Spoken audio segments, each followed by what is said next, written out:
ከ18 ዓመታት በኋላ እንዲሻሻል ለሕዝብ እንደራሴዎች ምክር ቤት የቀረበው የደረቅ ቆሻሻ አስተዳደር ረቂቅ አዋጅ አንዳንድ እንደ ፌስታል ያሉና መልሰው ጥቅም ላይ የማይውሉ የፕላስቲክ ምርቶች እንዳይመረቱ መደንገጉ ከአምራች ድርጅቶች ቅሬታ አስነስቷል።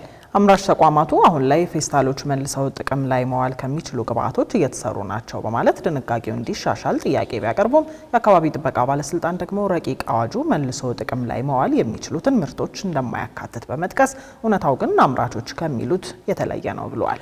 ሪፖርተራችን አቤል አበበ በዚህ ህዝባዊ የውይይት መድረክ ላይ ከተነሱ በርካታ ሀሳቦች ውስጥ የተወሰኑትን እንደሚከተለው ከነምላሻቸው አሰናድቷቸዋል።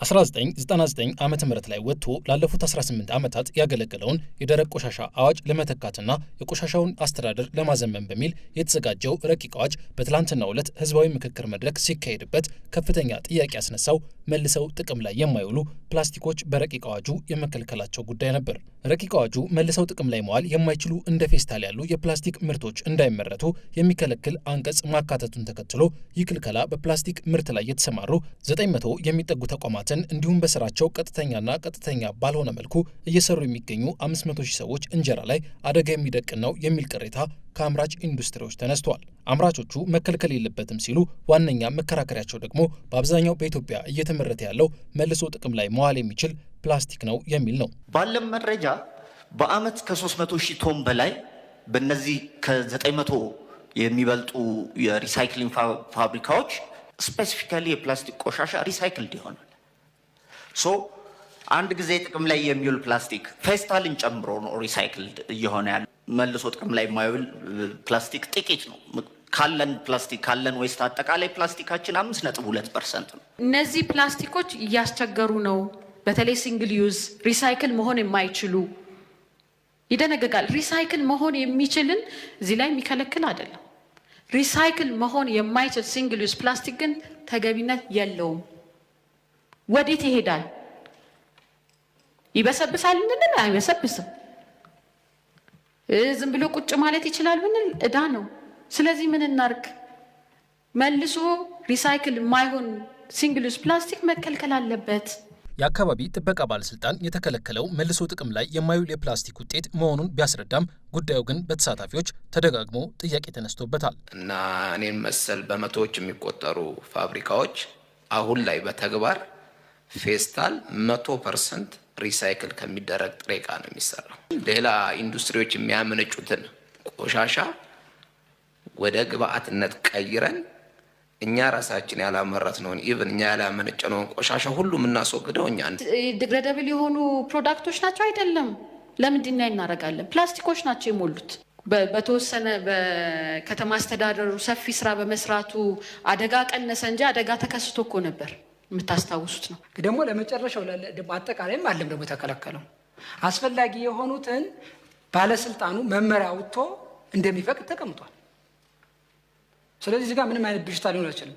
ሌላው በፕላስቲክ አምራቾች ቅሬታ የተነሳበት የአዋጁ ክፍል ደግሞ ፕላስቲክ አምራቾች ያመረቱት ምርት ከተሰራጨ በኋላ መዳረሻውን የመከታተል የመሰብሰብ መልሶ ጥቅም ላይ እንዲውል የማድረግ ግዴታ እንዲኖርባቸው የሚያዘውና ለጊዜው በፕላስቲክ አምራቾች ላይ ብቻ ይተገበራል የተባለው ድንጋጌ ነው።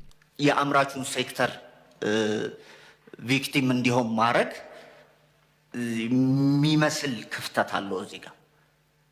ምክንያቱም ሌሎች አምራቾችን አያካትትማ። ለምሳሌ እኔ የብስኩት ፋብሪካ አምራች ሆኜ ማመነጨው የፕላስቲክ ማሸጊያ ዌስት እኔን አይመለከትም እንደማለት ነው። እዚሁ ላይ ይከፍላል ይላል። ማን ነው የሚከፍለው? የፕላስቲክ አምራቹ ዌስቱን ያመነጨውን አይደለም ይከፍላል የሚለው። ኢአርፒ ስንል ፕላስቲክ ብቻ ነው ወይ ሌሎች ተቋማት የሉም ወይ የሚል ተነስቷል። ኦፍኮርስ ልክ ነው። ኢአርፒ በሁሉም ኢንዱስትሪዎች መሆን አለባቸው የሚል አቋም አለን።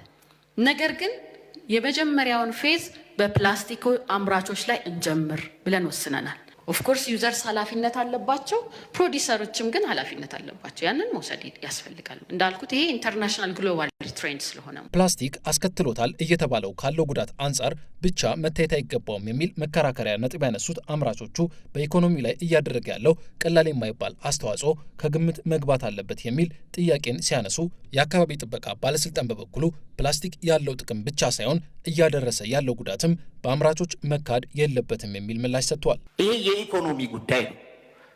በአመት እነዚህ ፋብሪካዎች የሚገዟቸው ዌስቶች ወደ ገንዘብ ሲቀየር ከ29 ቢሊዮን ብር በላይ ነው።